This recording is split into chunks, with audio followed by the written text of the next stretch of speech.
Hi everybody. Okay, let me say hi to everyone. But my dog is here. I'm here. He doesn't like us right at this moment because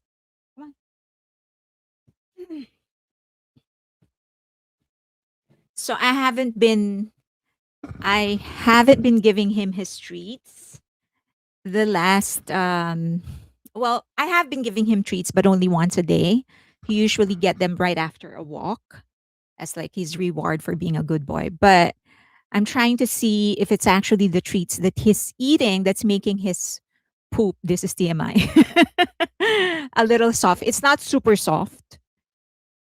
It's not it's not like frozen yogurt. It's harder than that, but it's just not as solid as I thought it was going to be since it's only been eating dry food. So I decided I'm not gonna give him any treats so he doesn't like us. He has been self pitying for the last 3 days. So let's see what's going to happen. He's still a good boy, though. He's still a very, very good boy. Just not very happy at this moment. Okay. Hi, Rani, Norwegian Wood, OSP, Z Arashi, Truth Warrior, Maritz, Reg Pear, Fire Butterfly. I am Claudia. Sarah, Cindy, Michelle, Carol Faye,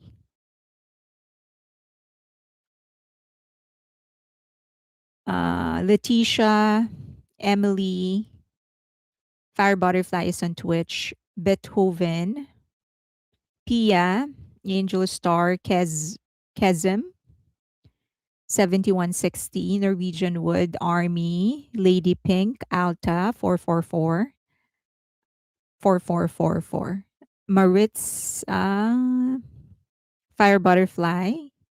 Oh, I've already said hi to you. Hey, Brown Linax, Truth Warrior, Enigma Prize, PZ48128, Andy Big Night, Cindy, Nicholas Cage, 77, Lorena, hi, Rachel, Just Me CDV, MLB, Just the Tea Please, Mandy, Celeste, also on Twitch, H Lub, Lisa Parker, Misopanthrus, Nigma, Aurora, Carol, Army, Michelle Maibel, Newbie, Love of BTS, um, Lake, Lake Shodan, EG X136, Bang Luna, Leia, Carla Girl, BTS Forever 764, OT71013, Onitopia, Elizabeth Basco, Fire Butterfly. Okay. Hi, everybody. Glad that you all here. So we are going to talk about certain things. Just one negative thing, not really negative. It's more about business legal clarification on what's happening with Bang HYUK's case. And then we're going to talk about some news and updates. And then we're going to talk about something about the scandal. And you know me, I'm not going to talk about whether it's true or not. I'm not interested in whether it's true or not. It's none of our business. I'm going to be focusing more on the bigger picture of that. And then the other is a little on Are You Sure? Now, for the news and updates, I'm going to be talking about some of their achievements, but I'm going to do an individual one for the members. Now, there are some members that would, of course, have longer videos when I do my end of the year roundup for each member. Some members, of course, did more. Like, for example, J Hope and Jin, their videos are going to be longer because the review is going to be longer. They had tours, right?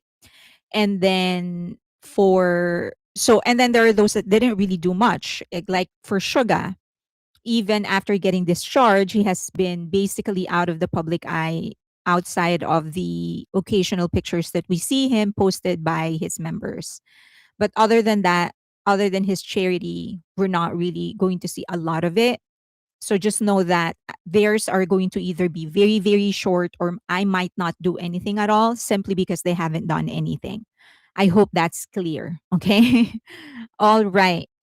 Um, Jimin is very funny on on Are You Sure? Just watched a clip. He is very funny. He's very funny. So where do you want to start? Do you want to start with positive? I'll bookends positive. Let's start with Are You Sure? And then let's end with news and updates, and we'll sandwich Min Hee Jin, Bang Shi-yuk case and the scandals. Um, Suga looks good. He looks good. He always looks good. Okay, if the JK thing is going to be talked about, it has already been disproven. I'm not interested in whether or not it's true. I really am not interested. I don't care. I just want everybody to know that, and that is should that I've mentioned that several times. I do not care. I don't care whether it's true or not. It's not relevant to me. It's not relevant to their music. It's their private life. And that is the only acceptable answer to me. I don't care. I do not give a single jack so about it. I do not care. They can date and not date whoever it is that they want. It's none of our business. It's none of our business to disprove. It's none of our business to prove. It's none of our business to even talk about. Okay? That is the only answer for me. I do not care. If I can put it on my forehead, I will do that. I don't care who they date, not date, if they're married, if they have their children, that's their personal life. If they don't want to talk about it, I'm not going to talk about it. As I've said, that's not what I'm going to be talking about. It's going to be on the business side of things. All right. So I hope I don't know how clear I can get. Okay. Army should, no, we shouldn't care about their personal life. It is theirs. We shouldn't care about their personal life unless they are the ones who voluntarily talk about it. Then maybe we can talk about it. Other than that, no. And all of those attacks will happen regardless, and the only reason they're doing it because are caring. So no, I do not care about their personal life. It is irrelevant to me. What is more relevant to me are their achievements, their music, their charities, their art. So that's what I'm going to be, their brand. So that's what I'm going to be talking about. Okay. I've mentioned that several times. I don't know how clear I can get. So, all right. Let's talk about, yes, it's none of our concern. So, and also them being talked about like dating, for example, it's not defamation. Everyone does it. Okay, so that I'm not interested in whether it or not it is true. What I'm going to be talking about will be the business side of the scandal, like how the business side of it. You know me, I've never cared about it. So okay, um, I've got. I'm sure I don't care. I've got bigger problems to talk about. Okay, so why don't we talk about Are You Sure first? And then let's talk about the scandal, talk about the scandal on a business perspective. And then let's talk about updates on the Bang Shiyu case. And then let's talk about the news and updates. How's that? Good? Okay. I'm going to do that. All right. So I don't know if any one of you um how it impacts that. Yeah. So I don't know if any one of you, if everyone has actually to watch the episode. But as usual, in the Friday live stream for members only, I'm going to provide you like a more, I've had a better cultural perspective and a better understanding on the things that they said, because the translation um, that Disney provides isn't usually, it does not give you like a better cultural perspective. It doesn't really give you the entire context and the meaning of what they're saying. So I'm going to do the same thing for Friday. Also, I'll talk about some of the um, like the nuances that in the live stream of RM, just a few. I know that some of you already watch other creators. Um, that so okay, question about do I watch High Boy? I've mentioned this several times. I'll mention it again. I No, I don't. Usually don't watch any content creators that provide the same content as I do. I don't have anything against them. I fully support them, and everybody here that are also a member of my Patreon community knows that I don't mind if they talk about Thai Boy or they recommend the content of Thai Boy or even if they paste the link or whatever. Hi Boy, there's one more. Bora City magazine, and there's one more. So I don't mind that. I just choose not to watch because I don't want to get insecure. It seems that they're so good at what they do. And if I watch it, I'm just going to get influence, which I don't want to do. So, but I have don't have anything against them. I really wish the best for them. And as I've said, if you are a member of my Patreon community, a lot of people there actually would go in and talk about them, and I don't mind. Okay. All right. So, going back, last Friday, on Friday, I'm going to talk about like the cultural nuances of some of the things that they said, but were not communicated well by Disney Plus. And then for the same thing is true for RM. I know that you guys watch other creators that probably already communicate some of the cultural nuances, so you don't have to watch if you don't want to. But that's what I'm going to do on Friday, and then some other news as well. Okay. I'm pacing myself, only watching one at a time. I admire your control because I can never. Once I started, I have to like go. All right. So one, I think this is one of my favorite moments because it was so cute. It really reflected how comfortable they are with each other, talking about like the past. So when Jungkook was talking about the girl that he had a crush on when he first went to the US, um, and the when so he said that the very first time that I actually liked someone, liked a girl that is not Korean, was when he first went to the US when he was in 8th grade. I thought it was such a cute story. And then the teacher telling him like, just go and say hi, approach the girl. And he couldn't because he couldn't speak English. It would have been a different story now. And he did say that, like, if it happens now, he'll probably go for it. He'll say like, hi, I like you. But I thought it was such a sweet story, a refreshing story, and it kind of gives you like a perspective on just their life before they became really famous. Like just an ordinary teen having a crush on somebody that they couldn't approach, and for he couldn't approach the girl because he couldn't speak English. That was one of my favorite moments. And I also love how Jimin was like, it was the first non-Korean, yeah. So I also loved how Jimin went like, don't no need to cut it. Like don't cut it, put it on. Because they knew it was going to be a very cute story. And Jimin saying like you still remember that fondly. And he said something like, yeah, the one who got away or something. But it's puppy love or puppy crush at the very least, because at most, because they were so young. But it was such a cute moment. I It gives you a different perspective on who JK is, right? Like their life before becoming famous. And I'm happy that the editors actually kept it.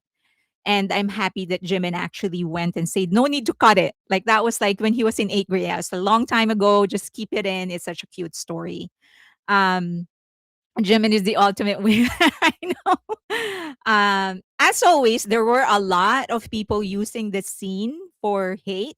So, you know, fighting against fandoms and stuff like that, but which was funnier to me, because it was like, how can you be so insecure about something that happened to him when he was in 8th grade? Like, get over it. He's like 28 now. He's turning 20. He's 30 in Korean age. So that this was the whole conversation. The first time I ever liked someone who wasn't Korean was when I was in the US for that month-long trainee program. And Jimmy was like, weren't you in 9th grade? No, 8th. And it was a girl who was there for a dance lesson, and she was young like me. At first I thought she was really pretty, but then I started seeing her really often, and the dance teacher told me go and talk to her just once. I wish it did, right? And have somebody just translate it. And well, anyway. And then Jimin like, but if it were now, but if if it happens now, and so maybe I'd go for it in English. I like you. He was so shy after saying that. So like, yeah, it was a heartfelt, light moment between the two of them. And also, like as I've said, it really reflects the kind of friendship that they have, because they were comfortable enough to talk about things like that, something light, to a certain extent mundane, but also significant part of their childhood. And then I love the scene um when they were looking at the stars, they were under the stars and just looking at them. And Jungkook was like, I want to keep on doing this show. I love this show and I want to keep on doing it. I was like, There you go. Season three." Season three for Are You Sure? Congratulations, Disney. You have one more season, at the very least, one more season. So when they were talking about it, it's like, is this right? It's always right. Yeah, it was right. It's always been right. And I want to keep on doing this show. And then it was so funny for Jimmy when he said maybe not America because of the trauma. Well, at least how I interpreted it was his traumatic experience in Connecticut when he had the tummy ache, the fever or something. So um so yeah, and then Jungkook saying, "Yeah, we did all of this because we were trying to avoid America for you."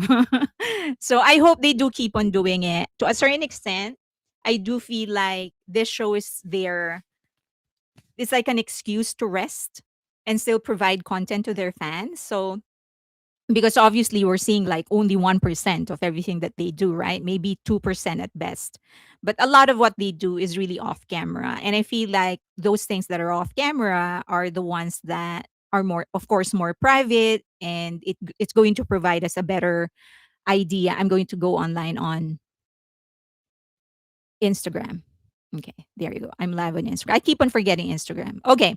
So favorite moment. I love that. And I love that he says that I want to keep on doing this. Um Next. Uh so this was, I did not understand what it says. My friend what he meant, what Jungkook said, because it was like an expression in Korean. But in the first season, if you would remember, when Jimin was driving and Jimin told them, "Look at the clouds; they are pretty," and then Jungkook said, "You're pretty. You're actually prettier." So, but this time when they were stargazing, Jungkook said, "Yours, the sky is your department." So apparently, what he said is that you are as beautiful as the sky. Is that's the local way of saying it. If you localize what he was saying, your beauty belongs to the sky. Like your beauty is heavenly, something like that. That's what it means. Okay, so that's a preview of what I am going to be doing in on Friday. I'm going to like try my very best with the help of my friends to translate and localize what they are saying and the translators aren't capturing. Okay, next. Next. But it's not about me, it's about you. You're like my brother. Oh, so this was about the bruises that they had. So Jungkook was talking about not putting bandages on because he does not mind the scars. And then Jimin said that, well, I don't either, but you're like my little brother, so it would be great if you don't get any kind of bruises. So sweet moment. Simple but sweet moment. Um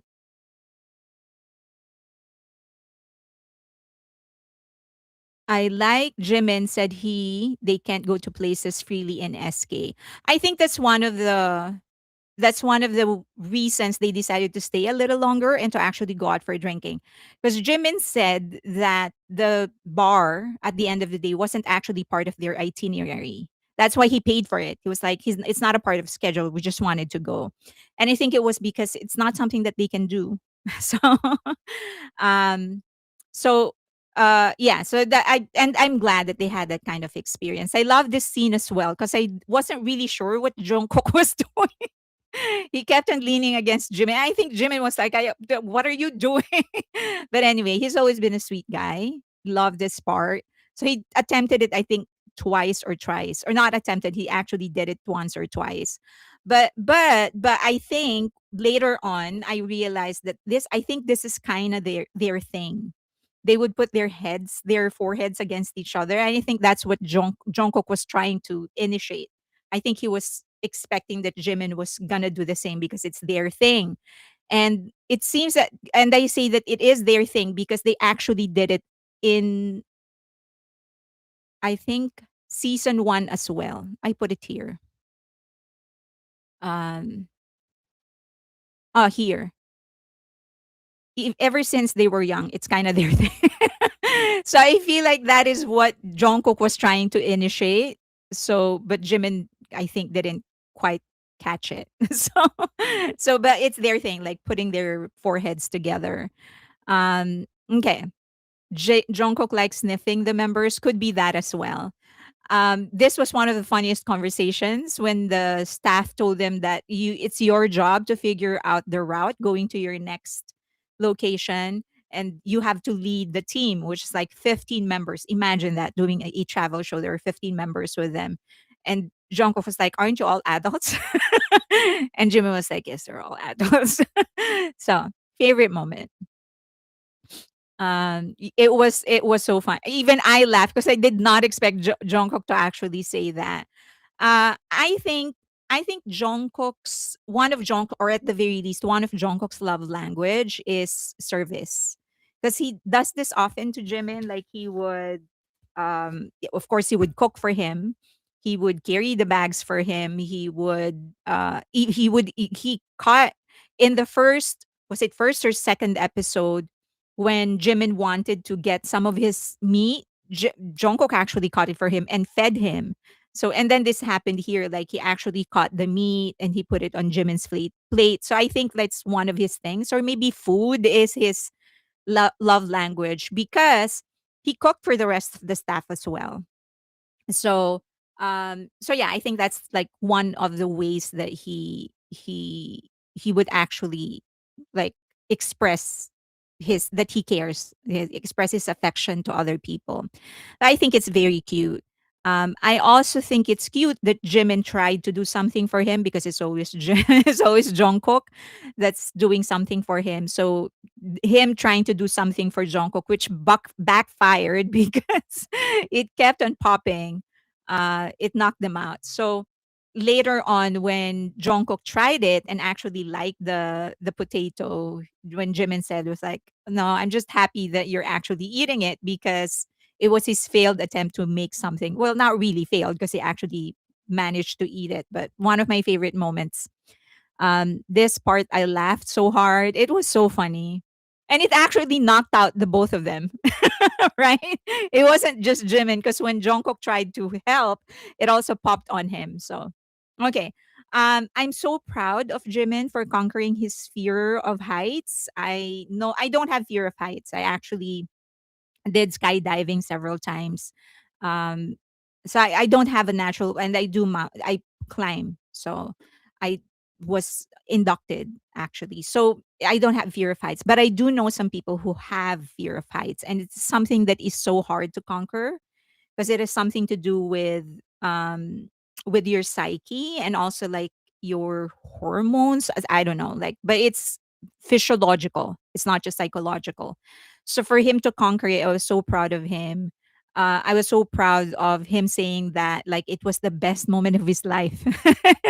And I think it's because it's not just because of the actual thing that they were doing, but also because he was conquering his fear, and he was very open about the fact that he was actually scared of heights, but he decided to do it. I like his thought process. Before that, he was thinking, like, how many times will you have that opportunity to actually do paragliding in this kind of a place? So he said, okay, I'm going to do it. And then him saying, like, this is like the best moment of my life, and the way that he actually embraced his guide.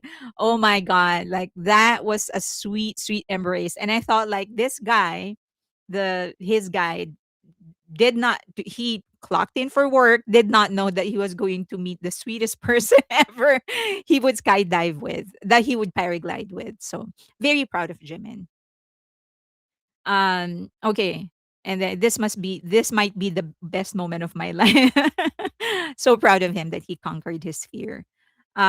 This is another funny moment when Jimin was trying to switch off the camera inside the car, And then Jungkook said like it's too far, you can't reach it, and Jimin said don't take me for granted.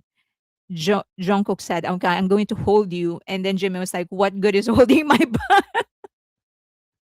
So maybe the butt is back to being unbelievable again. Because remember, Jimin was insecure about it before they went to the military because he said it's his butt is not anymore unbelievable, it's just believable. So maybe it's back to being unbelievable.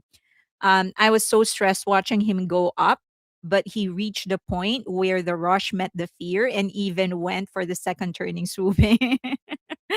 Yeah. It's so difficult to get over a fear that you have. So I kind of know what he said when the both the exhilaration and the fear are present. Like he said, he told Jungkook, "You're probably not gonna know what I was talking about." I know because I've been in that situation. So, um, okay, next. I'm just to the point in that video, so proud of him. Ah, okay. Um, all right. And then this when they saw the shooting star. How lucky are they? So they said that it was already the third time that they've seen a shooting star. And they both were like, let's make a wish. I thought that moment when the both of them were just really making a wish so hard. I was wishing that whatever it is that they were wishing for, it would come true. And then you think that the butt is back? I think so. Because that's why he was like, why are you holding my butt? So and then Jimin said that I wish for BTS to last 40 more years. That's what he wished for. Isn't that sweet? So we can then plan for the next 40 years of BTS. So he really wants for the band to stay together longer. And then you know that RM actually said that I want to protect this band in the last live stream that he did. And I think it was J Hope recently who said that they were talking about how they can keep on going for longer together because they won't always have the stamina to perform in the same level as they used to. Age is going to catch up on them. So that they were talking about like, okay, let's start a band when we're in our 50s and 60s, and like, okay, now study an instrument, you do guitar, you do whatever. So they really, I think it's the my point is just it's just so sweet. We don't know what's going to happen in the future. At some point, people are gonna want to slow down or whatever. And of course, I'm going to respect that. We'll still support them individually if they ever do individual activities again. But I just think it's so sweet that they continue to reiterate their intention to continue together longer. So after especially after the live stream of RM, which has been severely misinterpreted by a lot of people, it feels good that they themselves have been consistent. Obviously, all of these things that they are saying happened before that live stream of RM, which proves that they have always intended to be together longer, and that RM's live stream was just really severely misrepresented and miscontextualized by a lot of people. And then yeah, and then Suga saying, I imagine the seven of us looking at the view at this view, and all of a sudden I get overwhelmed. So love that. I love that they would continue expressing their intention to stay together longer. As I've said, if in the future at some point they decide, okay, we're gonna slow down, I'll still support them. And that might happen, you know. Some of them might have families and whatever, decide to concentrate on in raising their kids. Jimin paid 349. So wow, that's a lot of money. But yeah, so he said that they showed that scene where the two members were negotiating that they be allowed to use their card at least once. And apparently because that drinking session wasn't part of the actual plan, they decided Jimin was going to pay for everything. Imagine our six having kids. Jin would kidnap babies until 18, and J Hope would have babies decked out. RM would have babies speaking foreign language by 3 years old. Dollars. What's the currency of Switzerland? Francs? No. Switzerland currency.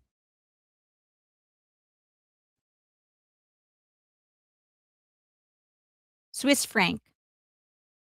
So one is to 25 US dollars. One US franc, a Swiss franc is equivalent to $1.25. So I guess he paid about 375, something like that. It's like $430. Yeah, for us. So there, $430. No, it's not. It's not euro. It's franc. It stays right there. Okay. Yeah, $1 is to 125. So someone said it's about 436. Okay. Okay. And then this was a funny moment when they were in the boat and they were looking at dogs. It's like one of them, they started talking about retrievers, and then they said like it's both like it's both smart and dumb at the same time. And Jimin said that he watched one YouTube video about this dog who played with the thief who broke inside the house, and the dog played with the thief, and he said like they're both smart and also dumb.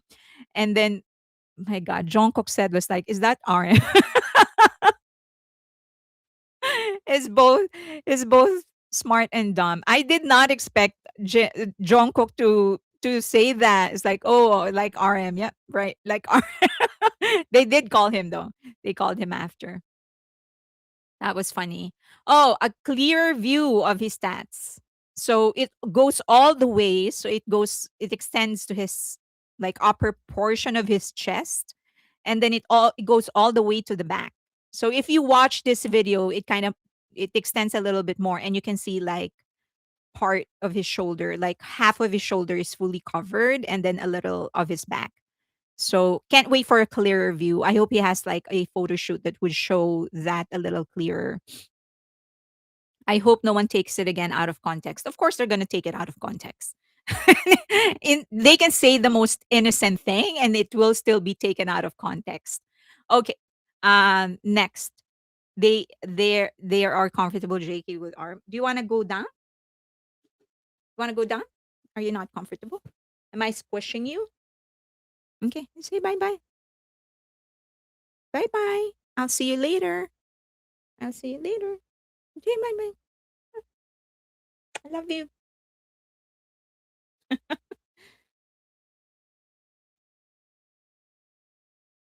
You say bye bye. Okay. I'm squishing him, so he's probably not comfortable. Okay. He's too big for me. He's too big for my lap. All right. But when I'm not doing anything, at least I can sit back and he could be on my lap. But when I'm doing the live stream, I'm clicking on uh the the pointer. So okay, my pen tab. Um oh, this part, I thought they didn't include it.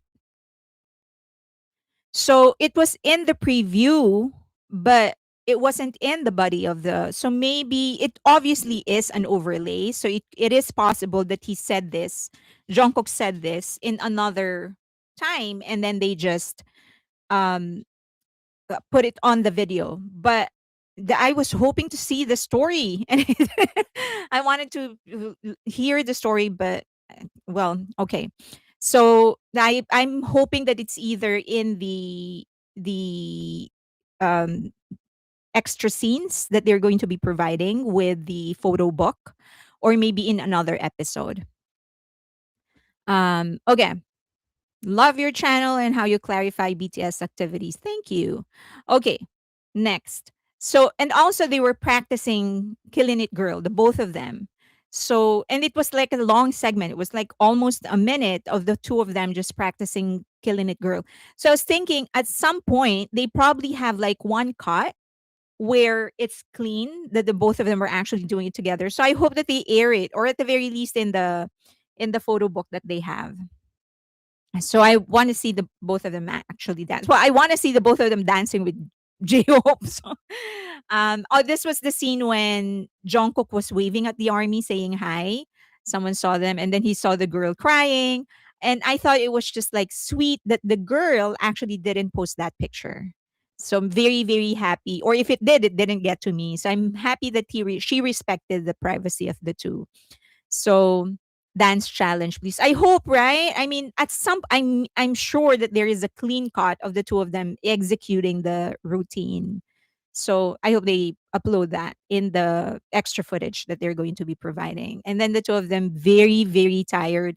So it seems that Jimin really likes skiing, and then Jungkook really likes snowboarding. But it's still it's like one of the things that, as I've mentioned this in the last live stream, I think one of the reasons they go well together is that they can match each other's athleticism.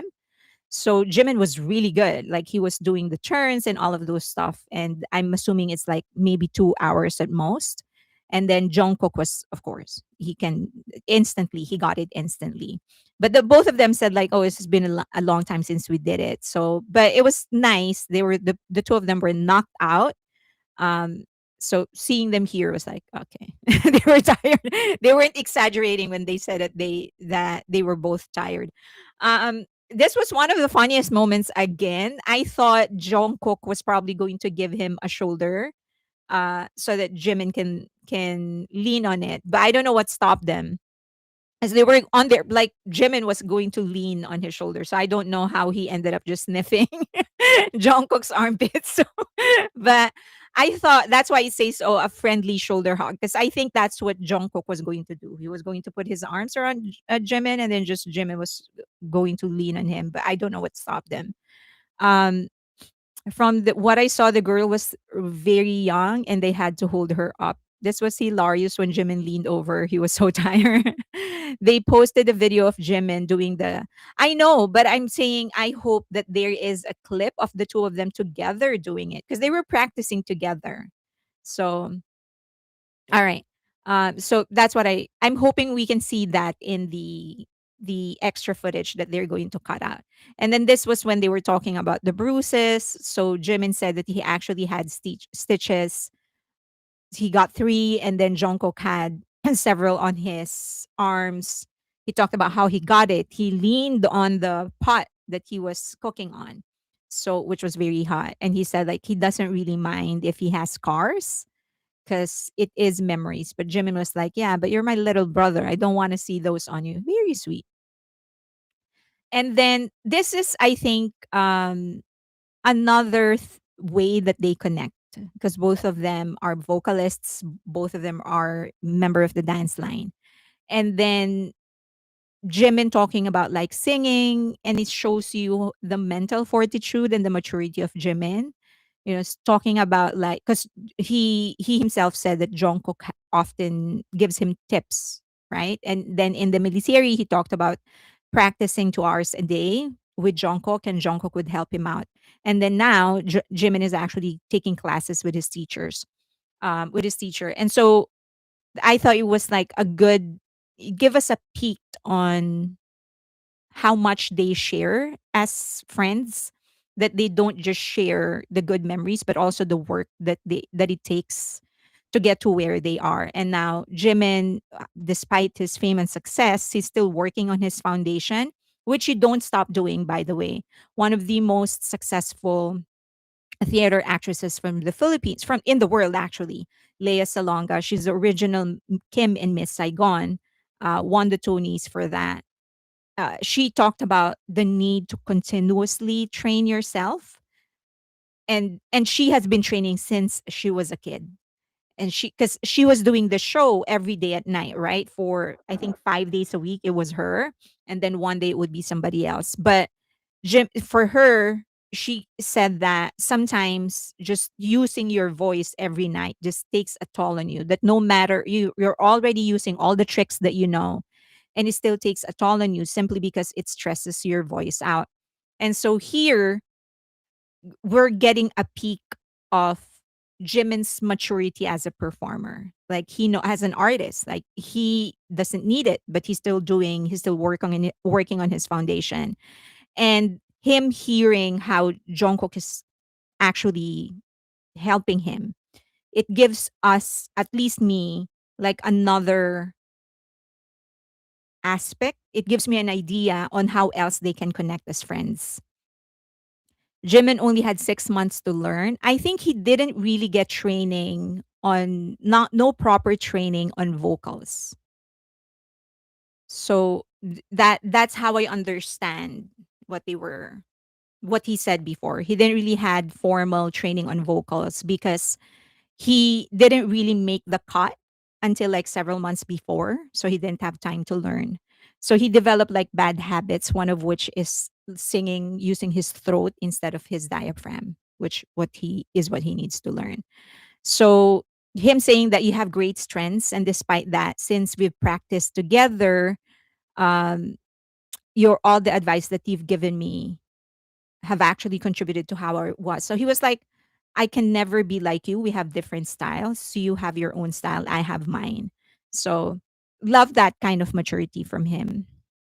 Jimin talked about he and Jungkook connect over singing in the mini money conversation. Yep.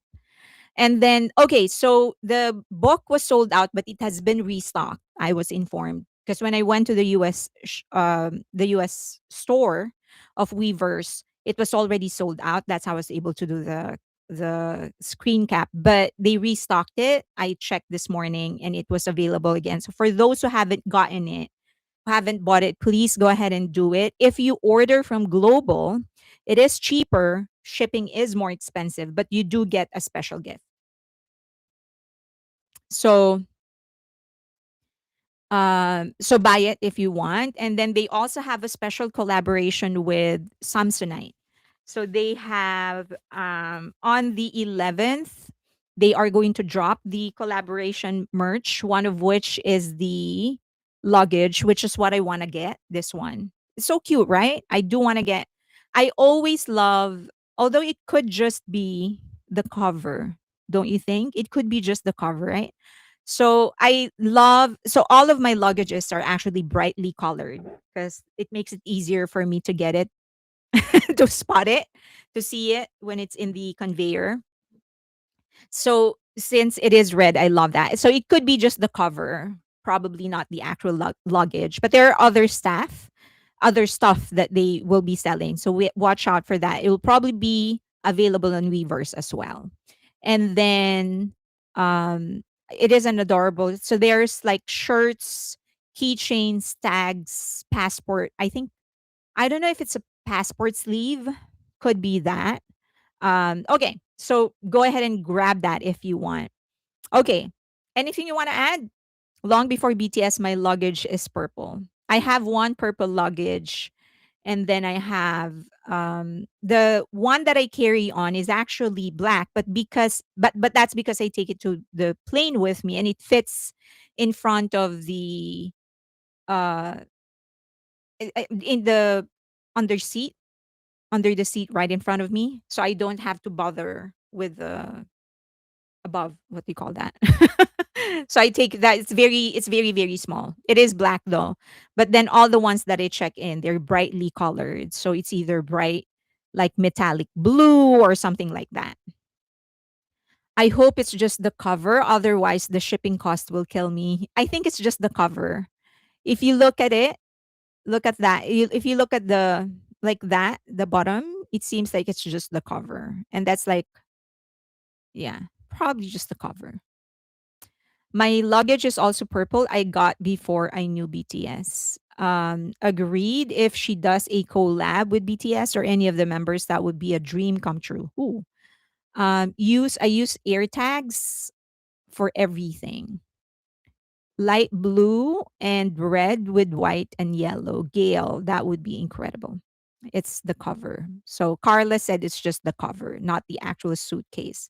But there's one more that I wanted to get. I think it is the passport sleeve. I posted it actually on Patreon. Okay. The second pre-order of the book is sold out now too. Oh my gosh. Really? Oh my god. Okay. Well, I ordered two, so that's good news for me. At least I don't have to fight anybody else for that. So I ordered two as usual. I opened the other one and then I keep the other one. So that's good for me. Okay, next topic. Let's talk about Min Hee Jin and Bang Shi-yuk. Well, it's actually more Bang Shi-yuk than Min Hee Jin.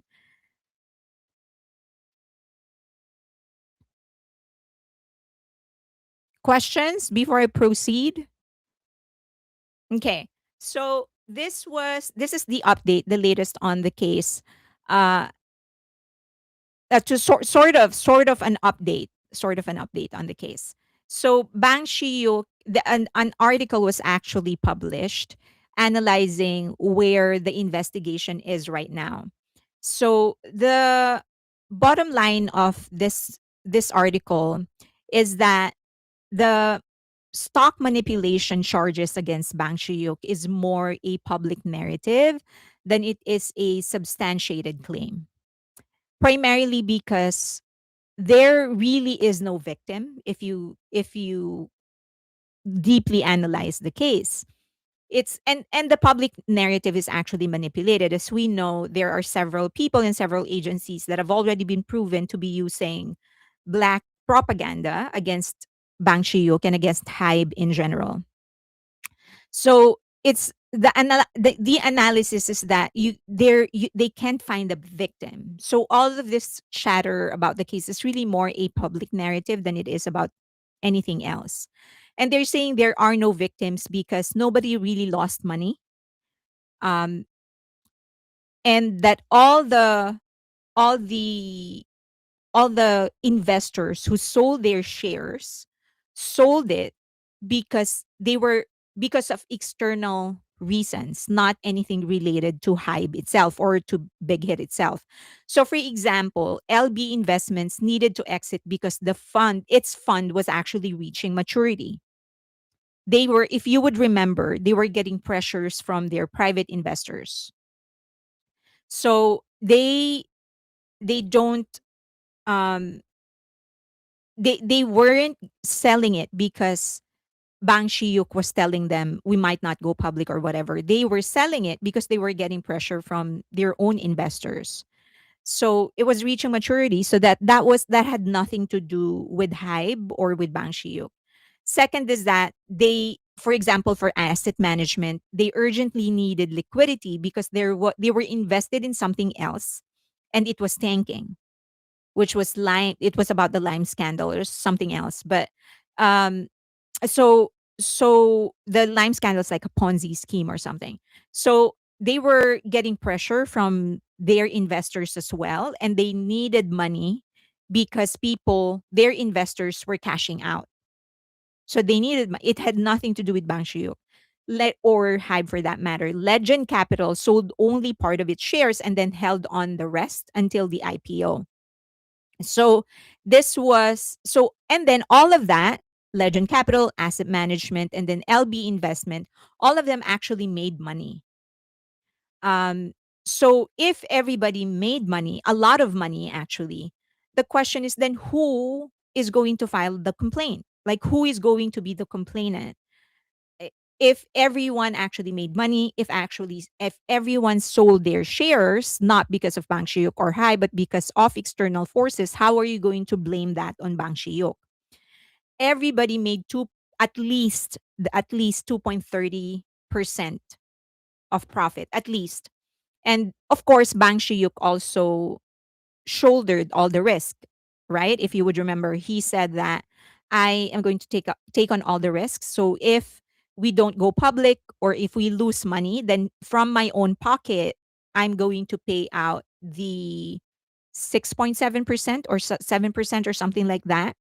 So if your if your investment is 100 million, then I add 6.7% to that. I'll pay it off my own funds. So, no victim.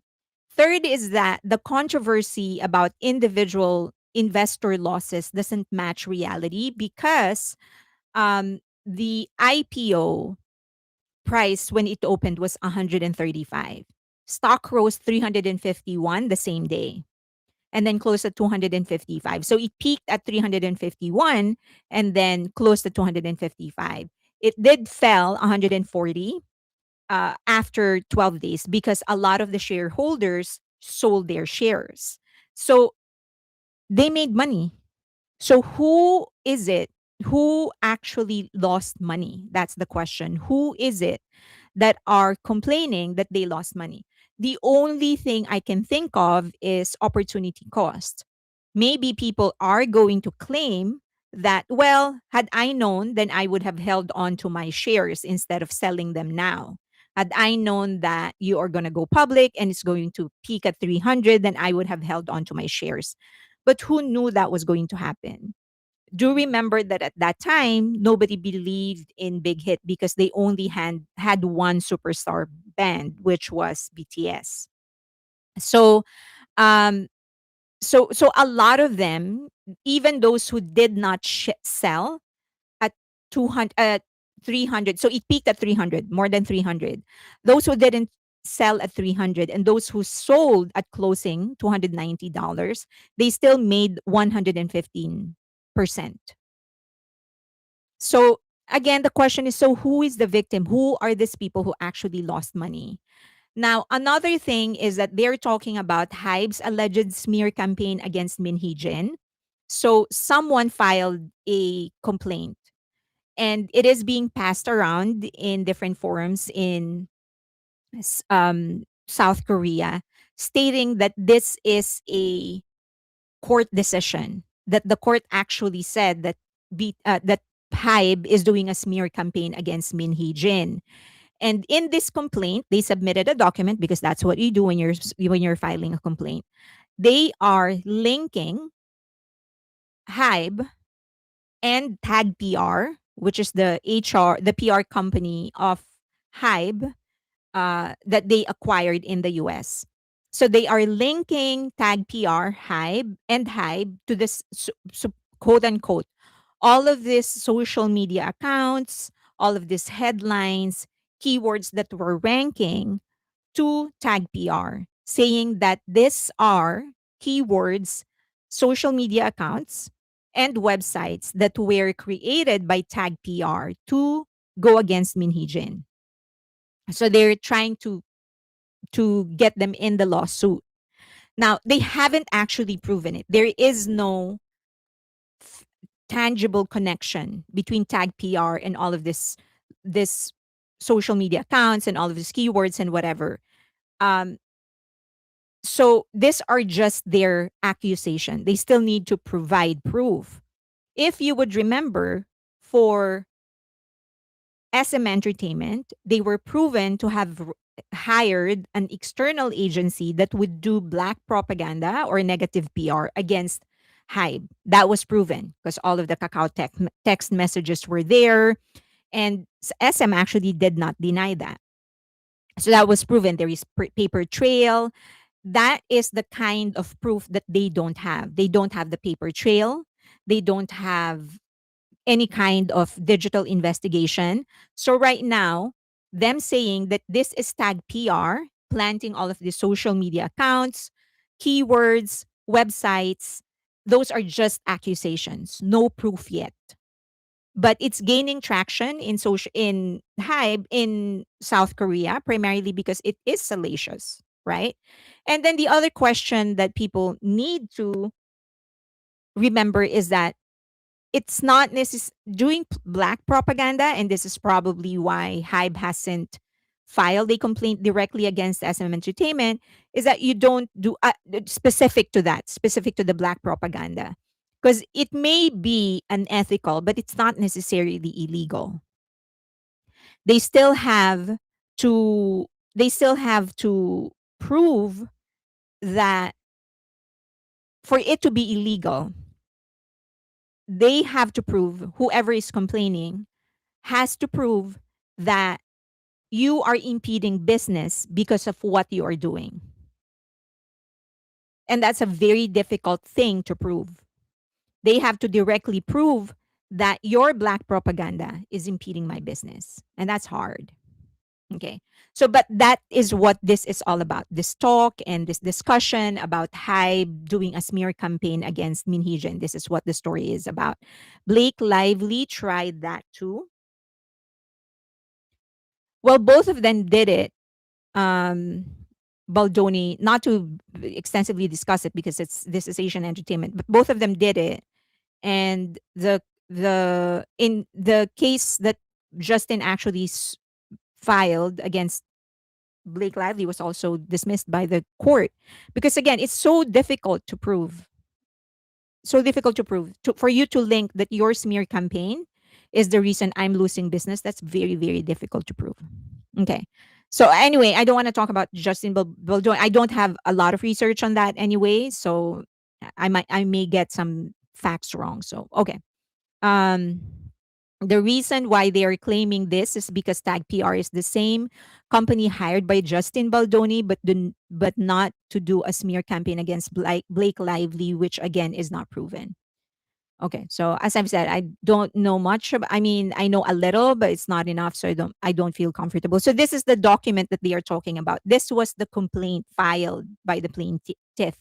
It is not a court decision, so there's still an accusation. Someone is accusing Hybe of doing defamation, of smear campaign against Min Hee-jin, but it has not been proven.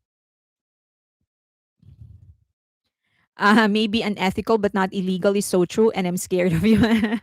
Yeah, it's part of the. It's like someone said that someone was discussing, like, in South Korea, um, how people, like celebrities, when they get caught doing something, when they get like accused of something, they're so quick to admit, right? To a certain degree, they're so quick to admit, they don't really lie.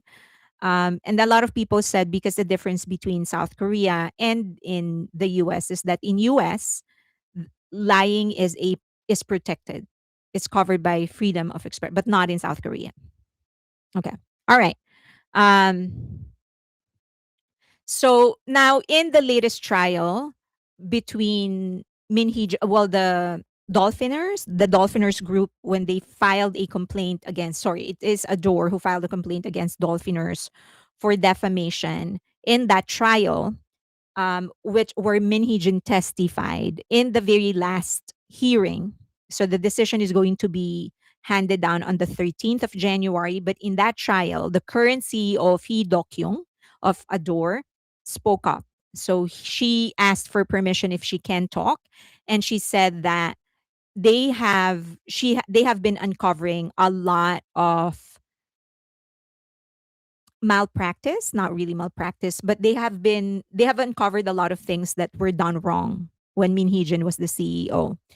And she said that just because you are a creator or you are a creative person does not excuse you from knowing the law. So regardless of whether or not you think that doing something will benefit New Jeans and their brand, if it is illegal, it is illegal. So don't use creative gains or non-tangible gains, creative gains, as an excuse to violate the law or to violate regulations. So that illegal is illegal no matter the gains. It should not be used as an excuse, is what she said. Now, it wasn't really detailed on whether or not she said other things. Like when she said that they have been uncovering other things that Min Hee-jin did wrong, I'm assuming that she substantiated that. But I the reports that I got my hands on did not really detail the rest of what she said. But it's good that she spoke out, being the current CEO. Of course, she's seeing a lot of these things, right? So, and also would be nice to know that someday, maybe not now, but someday, I would love to know what she actually did.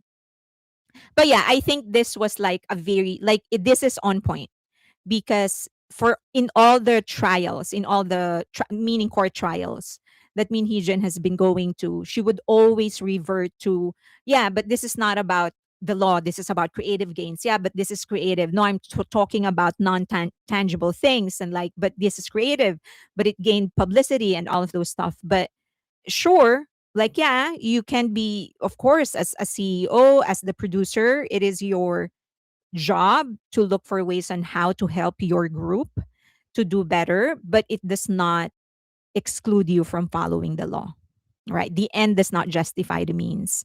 Do we know anything about the three other members of New Jeans yet? No. So, but I do have, okay, one second. I'll finish this and I'll talk about that. But remind me.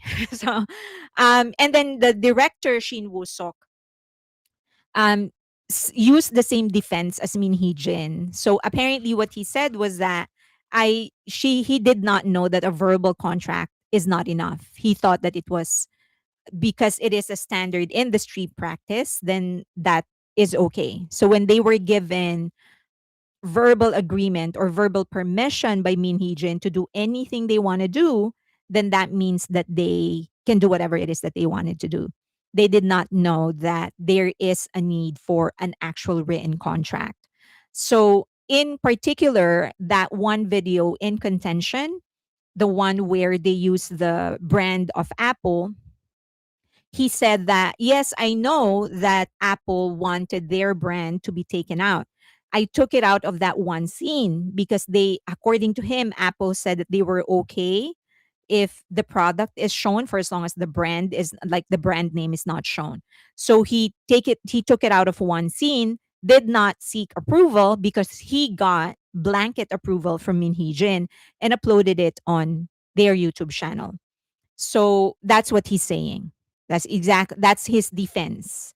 That that he his understanding is that it's okay for the product to be shown but not the branding, not the brand name. So he took out that one scene where the branding was shown and then kept the rest. And because he got blanket approval or blanket permission from Min Hee Jin, he just uploaded it without having to get another approval from Adore. Okay. And remember, he did this after Min Hee Jin was already fired. So he said that he was under the impression that a verbal agreement is good. So there you go. That's his defense. And now, he said that he said, according to him, there is a recording of the former CEO of Adore, not the current one, but the HR manager and current Adore CEO Lee Dokyung pressuring for settlement behind the scenes. He said there is a recording. He did not present the recording, but he said that he has it. So maybe when he appeals, he's going to present it, but he did not present it in the court when he said it. Okay. There was a question I said I was going to answer. When is the postponed final hearing of the put option? It was not postponed, it was extended. So I think they were either going to finish later or start earlier because the judge said that he realized it always takes longer. So he extended it by an hour or two. And then, but it's the same schedule. So it wasn't really a postponement, it was just an extension. This whole thing sounds like a situation I went through with someone who created messes with Min Hee Jin. Any news on the New Jeans brat? So apparently, only the two members had an actual sit down with with Adore. Hani has not. Like it's not a formal discussion yet. So the two members put forward their demands, and it includes the reinstatement of Min Hee-jin as CEO and as producer of New Jeans. So and they're still negotiating on that because of course they're not going to bring her back. I don't know why the three members think that the Adore is going to allow that, but of course they're not going to bring her back. But one thing though, so that's the latest. Apparently Hani has not had an actual sit down formal meeting. It's just the other two, Minji and Daniel. Now, there's this discussion about the other three possibly already in contract with other agencies. That's another thing. Although these are talks, just rumors, no confirmation. And that is what this is all about. The other three simply wants, because they did not file for an appeal. So now they have to abide by what the court said, right? But they're going to make it harder for Adore to get themselves out of the contract. So they're basically putting forth impossible conditions so that Adore will then terminate their contract and they will be free to go to wherever it is that they want. I find the marathoners' actions suspicious. I don't understand court till this day. Blanket approval, that is hilarious.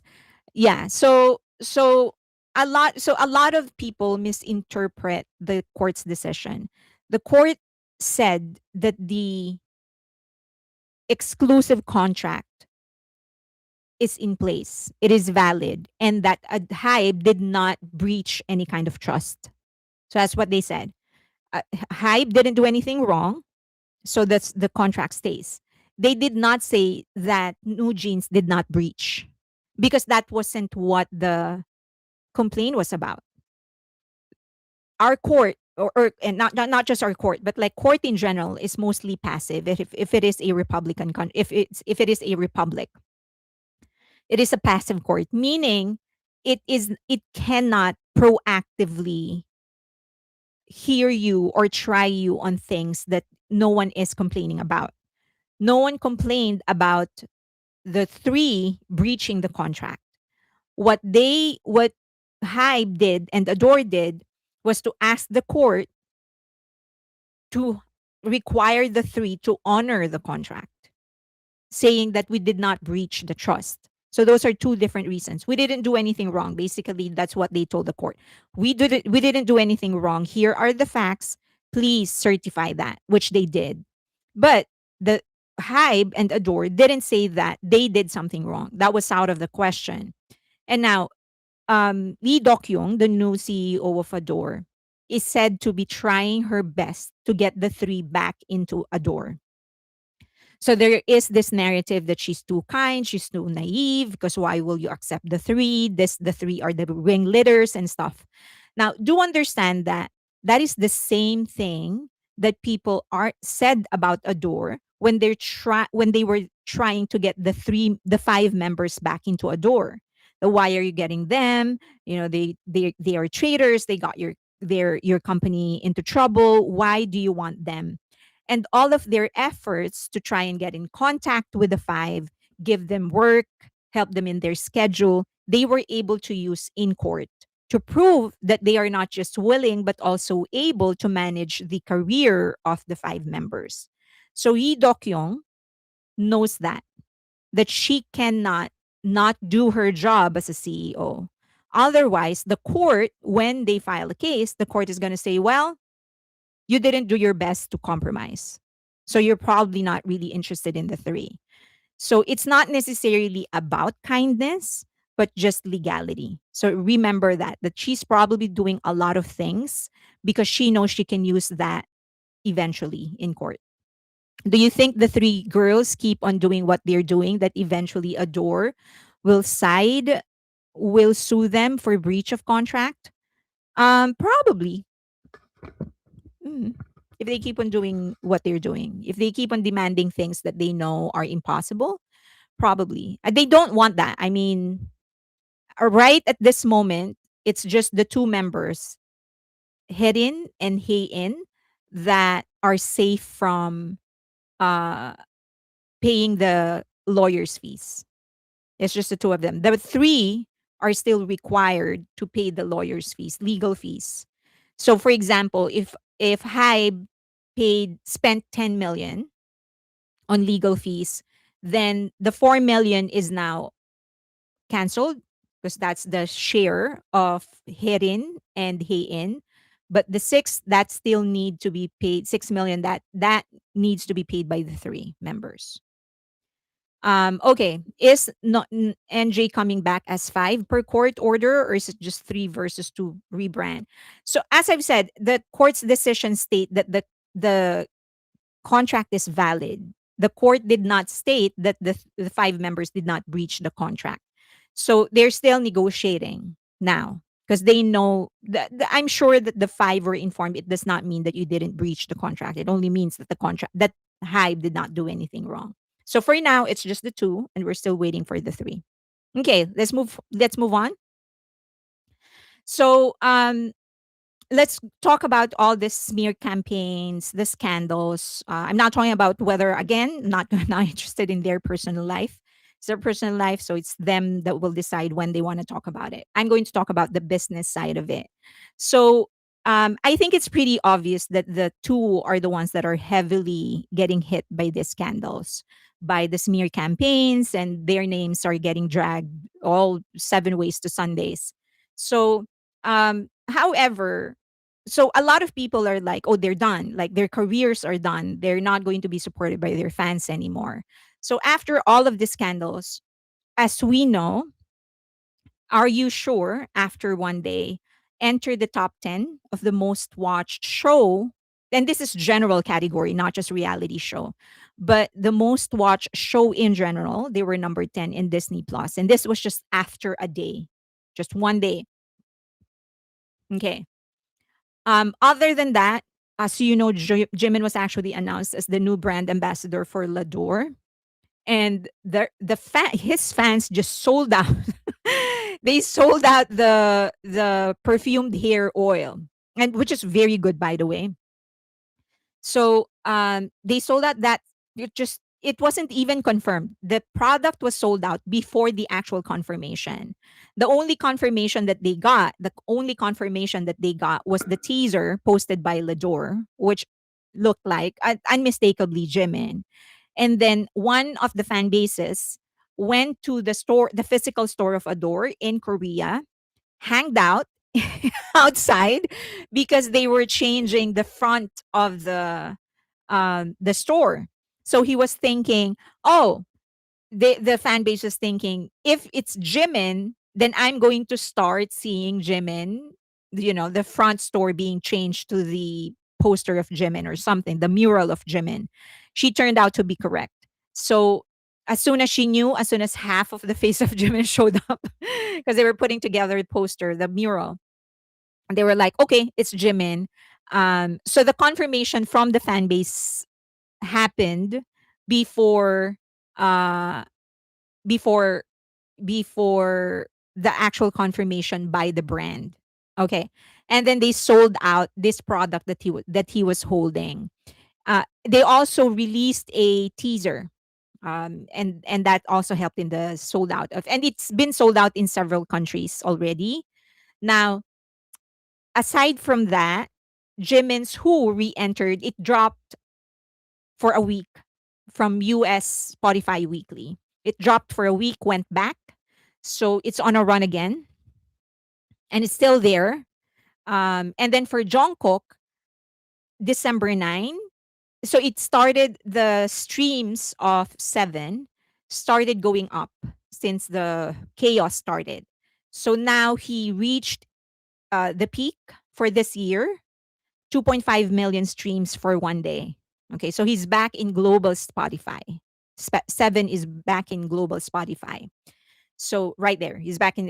He is in 100. So he's been there 125 weeks because the song was released in November 2023 and then went back after dropping out for several weeks. So I think if there's anything this scandals prove is that neither Jimin nor Jungkook gets affected by it. Right? I mean, the show is on the top 10 of Disney Plus. They're selling out the brands that they are endorsing. The fans are still streaming their songs. They do not get affected.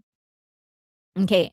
So, if at all, I think it just motivates their fan bases to rally behind them. So, if you are, following, or if you are seeing, I have blocked a lot of solos, but there are still solo fan bases that I haven't blocked, especially if they are not toxic. You know that. I don't block any fan base, even if they are solos, if you're not talking bad about the other members. For as long as you're at the very least, leave them alone and not mention it, I'm good. Just don't say anything bad about them and I will not block you. So I still see a lot of the solo fan bases, and a lot of solo fan bases actually get in touch with me if there's something that they think I should post about or any reference that they think I can use. So a lot of these solo fan bases, the ones that are just really dedicated into supporting the two, it motivates them to rally even more. So in the ever since BTS announced that they are going to that they are going to come back, what is a solo fan base? So a solo fan base is like a Jungkook fan base. So they just support Jungkook. Whatever Jungkook did, whatever Jungkook does, they'll support it. Whether it's in a group or solo, they'll support it. But they're primarily a solo fan base. Now, there are toxic solo fan base. These are the fan bases that are waging a war against other members, against other artists. I don't like those.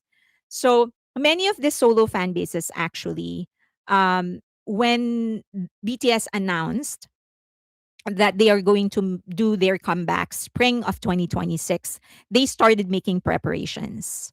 One of which, many of these fan bases actually are raising money to be able to book um, several several suites in the venues so that they can market like us. This is the suite of Jungkook solo fan base. This is the suite of Jimin fan base, and the rest. Okay, so they've started making plans for that and other projects as well. Some are really like, it impresses me, some of the projects that they are doing. So when this so that's where their site is. They want to make sure that the comeback of BTS is going to be successful because their bias is there. Okay. So I thought my dog is like, okay. So um when all of this started, it actually motivated a lot of these fan bases to launch new projects just for this, just to counter the negativity and again highlight the achievements of the two. So I think, if at all of these scandals, that's the result of the healthy fan bases, the ones that are just really supporting the two. That's what it's doing. It's just motivating this fan bases to do more instead of dropping out. Now there is some filtering. So in essence, what is happening is that since it doesn't really affect the other two, what's happening is that it's the other people that are being mentioned in relation to them that benefits only them, because it does not have any effect on the two. And if you would, I'm not trying to demean anybody, but if you would observe, many of the people that other people are trying to relate or mentioned with their name, they're not as popular as Jimin and Jungkook, right? That definitely Jimin and Jungkook are more popular than these people. So it's the other person that's benefiting from their fame, which I have said many, many times.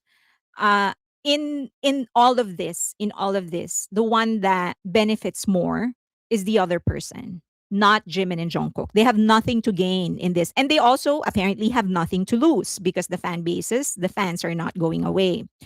So, but one thing that is happening is that it's filtering the fans. So those that are toxic, they pop out, and mostly these are haters, those that are hating one of the members anyway. Okay. The other ones, the loyal ones, will become even more loyal. As I've said, example are the fan bases, the solo fan bases. When they encounter any negativity, they will launch a project to highlight the achievements and the music and the projects of the solo member. And then some of them will become casual fans. Those that are really devoted will probably like, okay, I'll still support you, but I'm not going to join the conversation anymore, but I'm going to stream your song. It kind of pushes them to mature, to really just support the art rather than the make them an object of their fantasies. And this is something that this something that has happened even in the biggest stars, young stars of Hollywood. If you would remember Justin Bieber, um, Britney Spears, they've gone through a lot of scandals. It did not affect their popularity, right? So it sold a lot of tabloids, but in terms of popularity, they still have a very, very loyal fan base, to the point that whatever it is that they do, it still sells. So when Justin launched an album, still sold, ended up in Billboard Hot 100, still sold millions of copies. So the fans that are loyal are still there. The only thing that benefited from it all, I would say, would be the tabloids, because it keeps on selling what they are putting out. So it's the same thing for Jimin and Jungkook. And of course, this is applicable for the rest of BTS. The ones that um the ones that are starting or joining a public conversation out of their personal lives are either actual haters or not worth having as fans anyway. So it's not worth getting into the conversation, because it does not, whatever it is that they put out, it's not going to affect the popularity and the success of BTS, any BTS member, specifically in this one, Jimin and Jungkook. So it is not worth it. The only one that's benefiting is the other person, the people that are getting associated with Jimin and Jungkook.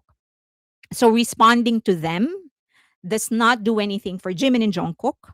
I hope that's clear. If you respond to them, it does not benefit Jimin and Jungkook in any way or form because the real fans don't care anyway. They don't care. Okay. And you will hear that a lot on many fans of Jimin and Jungkook. We do not care if they are dating. Of course, they're going to date. They're 30. Soon enough, they're going to get married. That's going to happen. So we do not care. If you respond to them, the only one that is going to benefit will be the other person. Now, that is probably why agencies of the celebrities that are managing the people that are getting associated to them, that is probably the reason they're not saying anything. Because from the point of view of the agency, and I am not demonizing their agencies at all. That's not what I'm trying to do. If I am the agency, to be honest about it, if I'm a business person, I'll probably also just keep quiet. Because if I'm the agency, I'm going to say, well, I did not start this.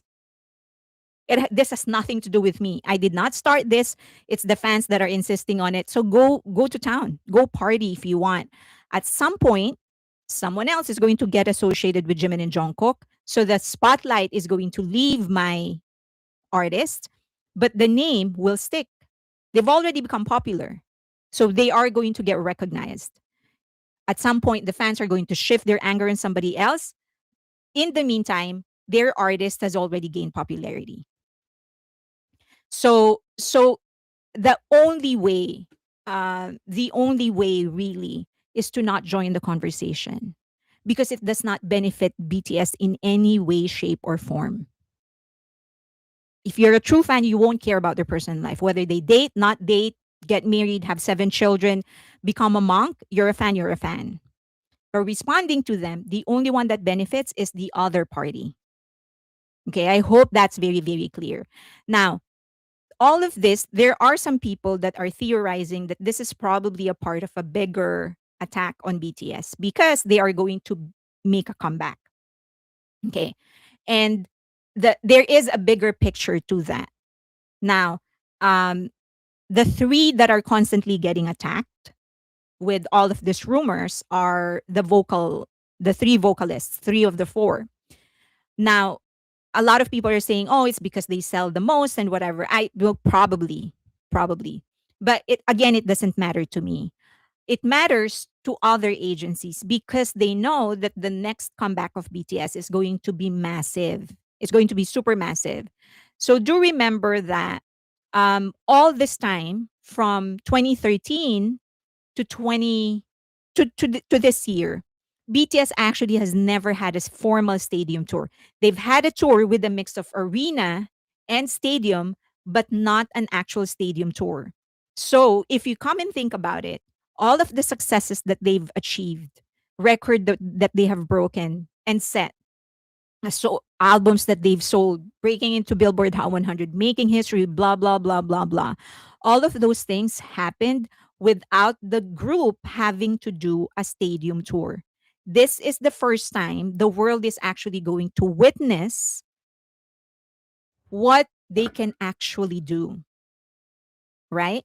So if you pull back a little, for example, one way that Beyonce, Taylor Swift, Kendrick Lamar, all of those big names, Drake, managed to solidify their status in Hollywood and in the entertainment industry is by selling out stadium tours. Because at any one point, and this has been proven by many industry practitioners already, one of which I've interviewed, well, three of which I've interviewed, they've said that at any one point in history, there's only 10, at most 20 acts that can sell out a stadium. But only up to 5 acts can sell out a stadium tour. Okay, so that's how massive it is. That's how difficult it is to actually sell out a stadium tour. A lot of people, a lot of artists will claim that they've sold out a stadium tour. Not all of them will tell the truth. Some of them will sell out the stadiums. Some of them will cut it like significantly, the attendance, the seat that they are going to sell. So if BTS does manage to actually sell out the stadium tour that they're about to have, and I have no doubt that they will, they are going to be one of the top 0.05% of the entertainment industry. That's how massive it is going to be. So, yes, a lot of people are panicking. Those that don't like them, those that are trying to establish their supremacy over Hybe, over Big Hit, over BTS. Also, they never had, this is also another thing that people don't realize. BTS has never had a proper US promotion because of the pandemic. When they released Butter and Dynamite, they released it out of necessity because they didn't know what else to do. They were stuck in their homes. But after that, all the appearances that they did in the US were, for the first year, it was all remote. They would do a production in Korea and then it will be aired in the US, but not an actual US run where they are physically in the US and doing the promotion. This is the first time that they're going to do it. And if they have been able to do all of those things and achieve all of those records with no proper US promotion, imagine what they can do once they do a proper US promotion. Okay, next, they never really peaked. They haven't peaked yet. People think that, oh, they're not as popular anymore. They haven't peaked. I don't think so. Because as I've said, when the pandemic struck, people, it's just that period in our history is like a black hole. We don't know what really happened. Everything is an exception. You cannot measure it versus the years during the pandemic because everything was just so extraordinary. So they were about to peak and then things happened. The peak hasn't happened, and they will be able to do that once they do the US promotions, and this is probably going to last more than 1 year. So this is the first time they will have an interrupted global promotion since 2013. Okay. So that the success that they are about to have is scary to a lot of acts because they will establish, when this becomes successful, they will establish themselves to be really an outlier of South Korea. They're not, you can't count them as K-pop. You can't, they're the exception to the rule. They already are. But this is going to further, no one will be able to deny it anymore. This is the first time the world will see the real economic and cultural power of BTS. So how is that connected to the attack on the three? Um, One is that Hybe stocks, even before all of this starts, Hybe stocks already started climbing. As soon as the recent activity started, the stocks are already climbing. In fact, the stocks of others are actually going down, but the stock of BTS is actually going up. So a lot of people, stock of Hybe is actually going up. So a lot of people are wondering what's happening. Now, another thing is that this will set up. I know a lot of you don't like hearing about their solos tour, their solo careers, but this is just a fact that we cannot avoid. It's just a reality that this is going to set up the individual ventures of the group members. This tour will set them up for their individual careers. What we've witnessed so far, well, if you take out the others that actually manage a tour, all the things that they've been doing under time pressure, under the fact that they are going to have to come back together. So it's very limited. But this tour is going to set them up for when they do individual activities again. We don't know when that's going to happen, and that is a scary prospect for a lot of people because that's going to for a lot of haters, for a lot of fans, because it's going to prove that all the achievements of their favorites is smoke and mirrors. This is what actual success is going to look like. That's what basically they're going to prove. Okay, you want to talk success here. Here is success. And they're trying to attack the three, specifically the McNay line, because they are the ones that are has the potential, that they have the potential to go bigger in pop globally. So That's where it's coming from. Okay. However, as I've said, just to reiterate, all of these attacks on them, controversy, whatever, it doesn't do anything to them. They're still as popular, if and it's just motivating the fan bases to support them more. You respond, the only one it's benefiting is the other person. So the only response should be, it doesn't matter. It doesn't matter if a video of them cooking for 7 kids go out, if they are not putting it out because it's a private thing, should not be talked about. Okay. I hope they date and date a lot. They dance. They deserve the experience. Why should they not be allowed to experience life as we do? As RM said, the more they experience, the better the music is for them. There is no doubt the threats have never stopped since there's ways to communicate. Yeah, and I've said that to you guys before, that the closer we get to the comeback, the more they are going to be attacked. And now they see that they get the most reaction from the younger members. They're going to continue attacking them. So, and that's just, unfortunately, that's just the the the truth of the matter. And remember, people don't care whether it's true or not. So they don't care. In fact, a lot of these people spreading the videos, spreading the pictures, they know it's not real, but they'll keep on doing it anyway. So debunk it or not doesn't matter to them. I don't care if you debunk it. I'll still say it.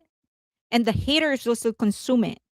So you debunking it does not do anything. It's just going to fire them up to spread it even more. So the only way for that to be, the only thing you can do is to make them irrelevant by saying it doesn't really matter. Fake, not fake, doesn't matter. Okay, how much do you think the tickets for BTS tour will cost in 2026? It's not going to be, it's not a far-fetched idea for the average ticket price to be about 200. And that includes the nosebleed tickets. So most likely, if they want to be as friendly as possible for the pricing, 200, 250 would be the average ticket price. I think the um the tickets for the floor will probably go up to more than a grand or 2 grand. So the bots get stronger for sure. I hope they don't stress about the comeback. Army started will always be there for them. Tickets sell out within minutes. Yeah. I mean, just think about how fast they sold out the Calvin Klein collection. They sold it out within minutes. Lador collection, the one that Jimin was holding, they sold it out in minutes. Imagine what it's going to be. I mean, even the photo book, it sold out within a day. So imagine what it's going to be when it is the 7 of them. So you think they will sell out the worldwide stadium tour? That is almost impossible. The pressure they feel must be so intense. Yeah, I do think they're going to sell out a worldwide stadium tour. They are probably going to do, there's some talks on the street on what they're planning. It's really massive. So yeah, but I do think they're going to sell it out. Jin sold out that Fred bracelet. Exactly. He sold out that Fred bracelet. BTS has cemented itself as a global phenomenon. The attacks are meaningless. This level of success is strong foundation that makes it difficult for a few negative comments to have real impact. Just don't pay attention to them. That's the only way. Like, if they did, so what if it's true? Still none of our business. So what if it isn't true? Still none of our business. It's the only acceptable reason. The only acceptable response. Okay. Um, wasn't Mott's a stadium tour that was sold out?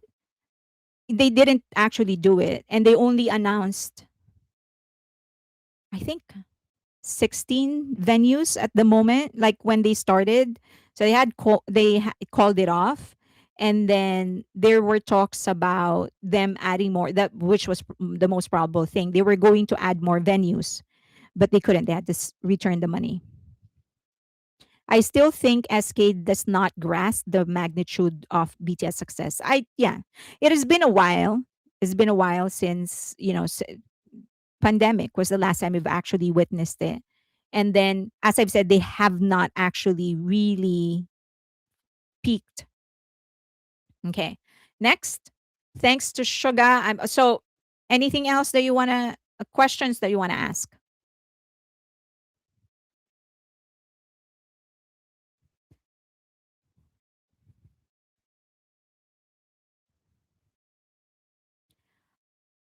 I agree 100%. I am the same. Our bank HYUK shares secure from all these external forces. They know that BTS comeback will be huge. So before I move on to the next topic, always remember anytime you respond to any kind of rumors related to somebody linking one person or some several person to BTS, you contribute to the popularity of the other person. You don't do anything for BTS. It does not serve them in any shape or form. It does not. So, okay, I'll leave it at that. And I hope that that's the last time that I will have to address that. It was announced today that Tencent withdrew their bid to purchase Warner Brothers, the parent company of Paramount, due to not wanting to open themselves to discovery for national security concerns. Don't you just love Chinese companies? Okay. Thanks to Sugar. So, news and updates before I move on. Any other question? Do you think JK and nah, I'm not gonna mention that name. Don't mention the names of other people in relation to them, unless it is BTS members that you're going to be mentioning. Unless it is other artists that they are collaborating with, you can mention the brands that they work with. But I'm not gonna mention the names of other people that people are trying to set them up with. Okay. All right. News and updates. Okay, so Suga, the children under the Mind program actually had their very first concert, unconfirmed, but apparently Suga shouldered all the costs for the setup, the concerts, and even the payment for the band. And then so that everything is actually free, although unconfirmed. These are just coming from some of Suga's fan bases. So he did not attend the concert, and apparently that was for a reason, because they realized that if Suga is there, armies are just going to be are just going to be there for Suga, and supposedly the the center, what Suga wants is for the children to be the center of attention. He didn't want it on himself. He want people to really concentrate on the kids. That's why he decided not to attend the concert. But he did send the message. So some of the kids actually thanked Suga. Some of the parents thanked Suga and said that Suga called each child's name one by one in his address and said that I'm very, very proud of you. So I'm very proud of Suga. I still think that, wow, what a legacy for Suga. We all know since, I don't know, 10 years ago, 8 years ago, he's already been saying that one of the reason he doesn't want to get heavily tattooed is the fact that he wants to do charity work when things, when he gets older. And he's doing that now. And such an amazing, amazing uh, legacy for him. Next is Lador already announced Jimin as the ambassador. He already sold out several products of theirs. US hasn't made a move yet, but they did say it is global ambassadorship. And it seems that he has a video component. So if you would remember what I discussed with you about how they get their payment, how they are paid, they usually have a baseline. They have a baseline. And then after the baseline, it depends on the region. So, for example, if it is local, for example, if it is just in Japan or just in Korea, or if it is global, the amount adds up. And then outside of that, they also consider the number of activities that you want. So if you do print ad, TV ad, whatever, then it's going to add up. The more things you want them to do, the more it's going to add up. Okay. Um, Next, so he has been announced, such beautiful pictures. It's very Tiffany coded, by the way. So this was his video. It's already on Olive Young website. So Lador is in Amazon, yes. So it's already on the Olive Young website, and that product behind him is already sold out. And Kazuha apparently is also a brand ambassador. So I think they got Jimin because they want to make a move into the North American market. They want to make their presence stronger. That's probably why they got him. So please try that. It's a perfumed oil. That's really good for your hair. J Hope, I'm as I've said, I'm going to do a proper review of all of their achievements, year-end achievements, and the significant things that happened to them in 2025. So there's a more comprehensive video for each of them. But Billboard actually released their list of the top tours for 2025, and J Hope is one. He is the best selling or highest grossing tour for a solo act for 2025. So congratulations to J Hope. So there's a little bit of a difference between what touring data published, because they published 84.7 million, but Box Score Billboard published 79.9 million. So I did ask around how they get the difference. So usually the number is either, if you are touring data or Billboard, you will get the number from different sources, and they always are never the same. So you get it from the venue, you get it from the uh, managers, you get it from different sources. Now, once they get it, they do verify, because sometimes the venue won't supply it, and it will only be supplied by the manager, the management company. So they will base their numbers on that, but they still try to do some verification. So most likely, it's the verification that set the difference. That's why Billboard set it at 79.9, and um, uh, box score, sorry, touring data is 84.7 million. Okay. And then, yeah, so for touring data, it is 84.7 million. But for Billboard year end top tours, it is 79.9 million. Doesn't matter. He's still the highest grossing solo tour in the box score of Billboard. Okay. And then Twice ended up with, sorry, let me do it this way because I can't see. Ranks number 9. Hmm, there.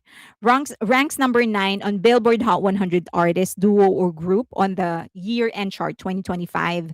Number 99 on Billboard Global Exclusive US Artist Year End 2025. So congratulations to Twice. I think I'm really, really impressed by how they are still going up 10th year into their career. So Tier is my next makeup buy. Okay. That's the thing about me. I don't apply a lot of makeup. So it has to be something else. And then my skincare is just one, just like the coconut oil. Dion is she got the Best New Actress award for You Are the Apple of My Eyes in the 2025 Seoul Global Movie Awards. If you ever get a chance to watch her, any of her dramas or movies, because she's really great. She is a uh she has it. She has the eyes for acting. She can talk with her eyes. So if you ever get the chance, please visit or watch some of her dramas or movies. Okay, so for Stray Kids, they are going to perform in Rock in Rio. Congratulations to them. And then for their day, I think they're going to perform in for one day. The tickets are already sold out. But they are the 10th biggest tour for 2025 with 1.3 million attendance, over 31 of the 49 eligible shows reported, which shocked a lot of fans because there were 49 shows eligible for the tour. Okay. So but JYP only reported 31. That's why they ended up in 30 on the 10th place. They could have ended up higher. So I don't know. Now, this is a clarification. So one person sent this question to me. It was about Jenny being investigated by tax fraud. So I had to investigate because I don't really get a lot of news about her. So apparently it's just because of the building where her old office was actually in an area that was designated as a museum. And I think that was a violation of some code or something. So I think she's going to be asked to pay a fine, but I did not find anything on tax fraud. So I'm not saying it's not true. I'm just saying I did not find anything on that. It was just really more um, in relation to the office that she rented. She converted it into an office. She needs to pay some taxes, some fines, and I think that was related to it. But nothing else. I did not. Sorry to the person who asked, but that's all I found. And Hypen is going to make their comeback on January 16th, and so I'm sure that you remember that I discussed before how um, Ticketmaster is going to allow, or they are going to leave it up to the artist and the management company whether or not they're going to restrict the resale of the tickets to cost. So in the old days, you can buy a ticket, resell it on Ticketmaster itself for a higher cost, right? But now artists and the management companies have the option to restrict the resale to the original price. And Hypen decided to do that.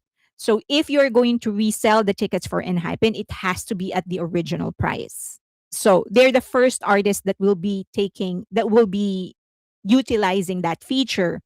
Now, it's a risk for an artist because that also means you're blocking possible guaranteed sale, right? Because if, for example, a scalper buys 100 tickets, that's 100 tickets that you could already have in your pocket.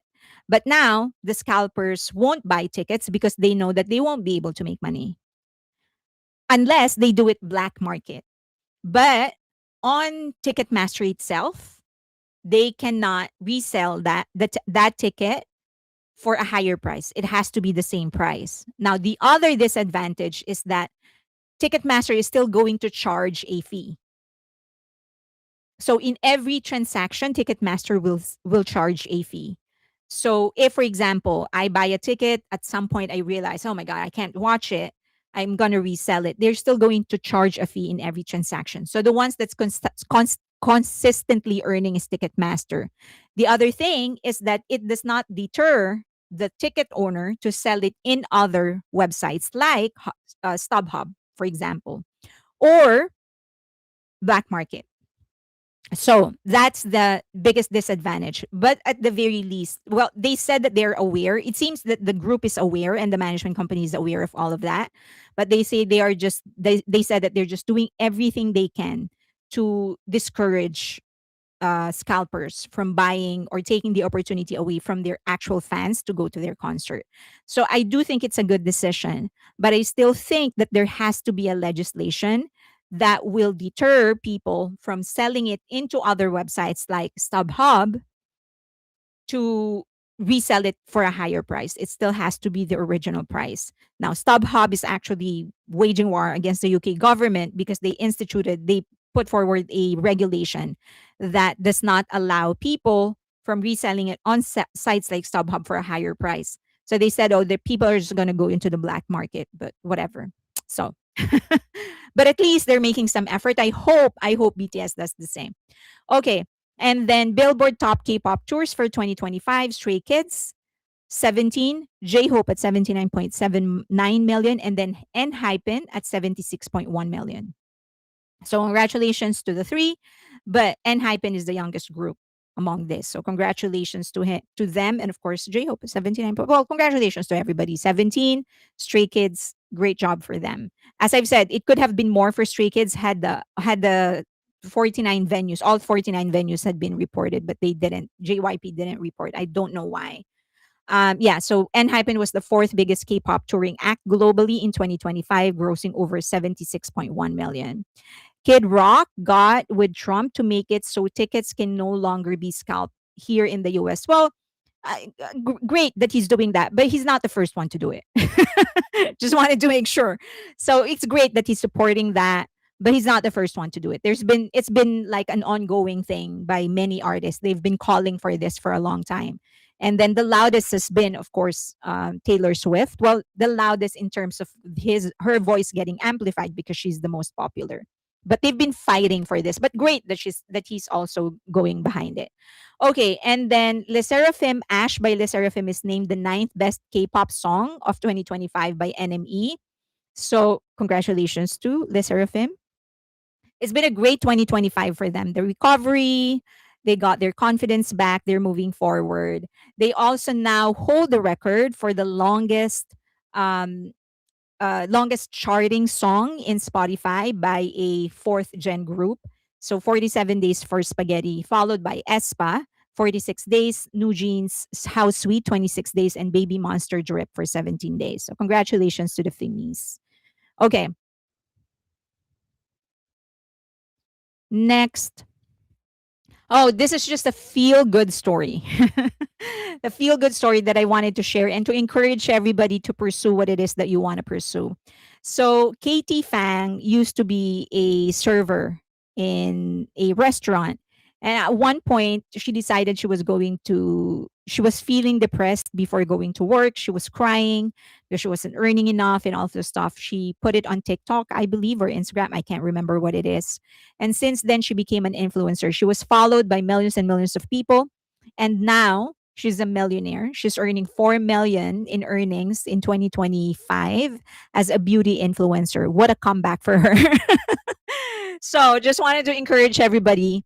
If you want to start something, just go ahead and do it because you can be the next her. Right? Things can turn around in a matter of days. So that's it for my my news and updates. So I hope everything is clear. I always respect whatever it is your choices. I don't dictate what it is that you want to do. You want to support one group, go ahead and support another group, another creator, go ahead and do that.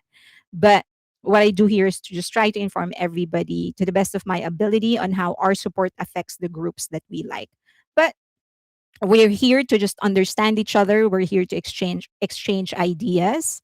And yeah, at the end of the day, we're here for BTS. So in the next comeback, this tonight, I'm going to open the shared folder so people can start putting their names as to the city or the country that they want to visit for the tour, so that I know that people, as I've mentioned in the initial post, I know that some people are they want to share, they're willing to share hotel, Airbnb, and then they want to go on tours, for example, for those that are visiting Europe or Asia or South Korea.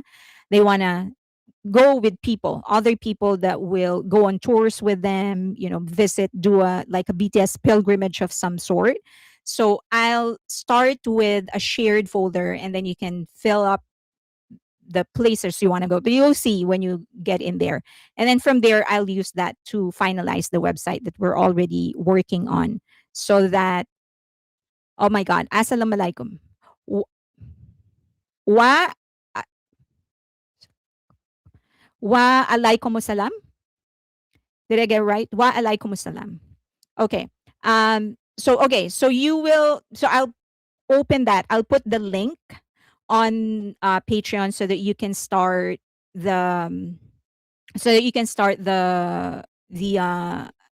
filling up the forms that are there. And then, oh, someone said share the website. Okay, wait, there you go. Also, please visit the website asianentertainmentandculture.com.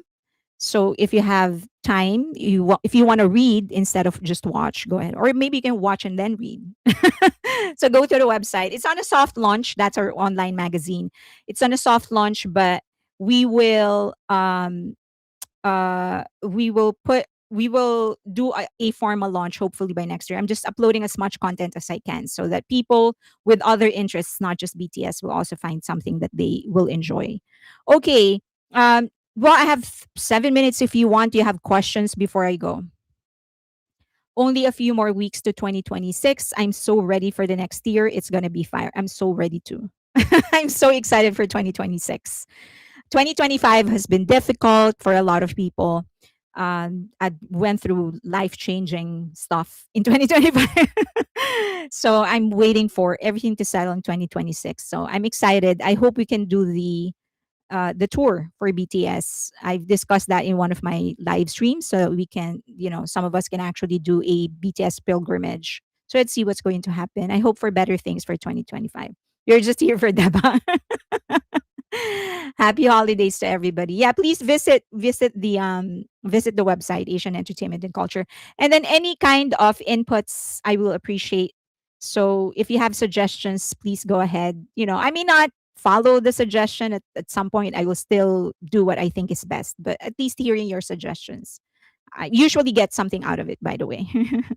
do we believe Weavers do we believe Weavers will set a lag and shift out the bad posts?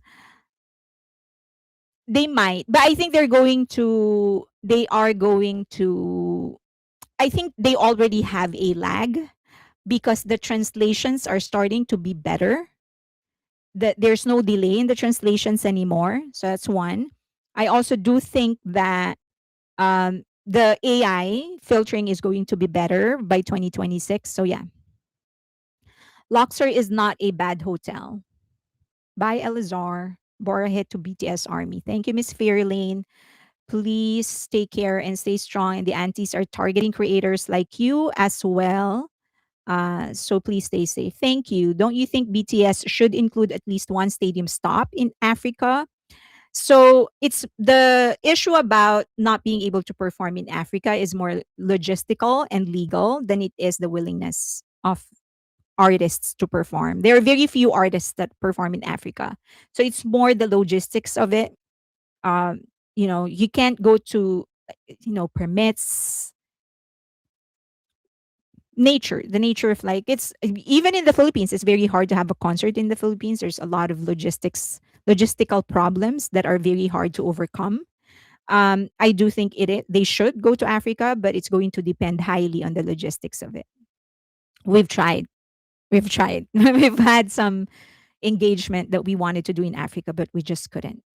So, as always, very informative. OMG. Exciting for the concert. Thank you for all of your work. Okay. Will there be a book update on Friday? Yes. Ah, no, next Friday. That's only for the other tiers.